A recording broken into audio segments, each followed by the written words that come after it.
तर T20 world cup विजेत्या team इंडियाचा काल महाराष्ट्र विधान भवनामध्ये सत्कार करण्यात आला। यावेळी मुख्यमंत्री एकनाथ शिंदे यांनी वर्ल्ड कप विजेत्या टीमसाठी 11 कोटी रुपये इनाम रकमेची घोषणा केली।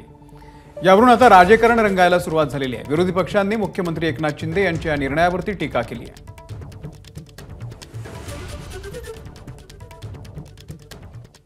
सरकारी तिजोरीतून एवढा बक्षीस द्यायची गरज नाही आणि त्यांनाही बक्षिसाची आवश्यकता नाही, कारण ऑलरेडी ज्या पद्धतीनं क्रिकेट आपल्या BCCI कडे ज्या पद्धतीनं IPL असेल या सगळ्या याच्यातून जो मोठ्या प्रमाणावर पैसा हा जमा होत असतो। पैसा म्हणजे खरं तर या IPL वगैरे या पैशासाठीच आहे।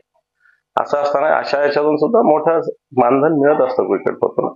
त्यांचा आदर केला पाहिजे, याच्याविषयी मनात काही किंतु परंतु मुळीच नाही। तर एवढा मोठा निधी राज्याच्या तिजोरीतून देण्याची आवश्यकता नाही। मुख्यमंत्र्यांना फार वाटलं तर स्वतःच्या खिशातून द्यायला पाहिजे होतं। प्रश्न हा आहे की त्या 11 कोटीची देण्याची आता गरज होती का? कारण खेळाडू हे देशासाठी खेळतात। 120 कोटी रुपये तसे त्यांना BCCI ने दिले आहेत। एवढी मोठी रक्कम इनामाच्या रूपात दिल्यावर आपली तिजोरीतून पैसे देण्याची काय गरज होती?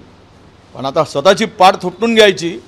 तिजोरी संपली तरी चालेल, गरीब मेला तरी चालेल, पण माझ्या पाठीवर छाप पडली पाहिजे, थाप पडली पाहिजेत, असा काही राज्यकर्त्यांचा उद्देश असतो। त्याचा तो एक भाग आहे असं मी मानतो। ABP माझा, उघडा डोळे बघा नीट।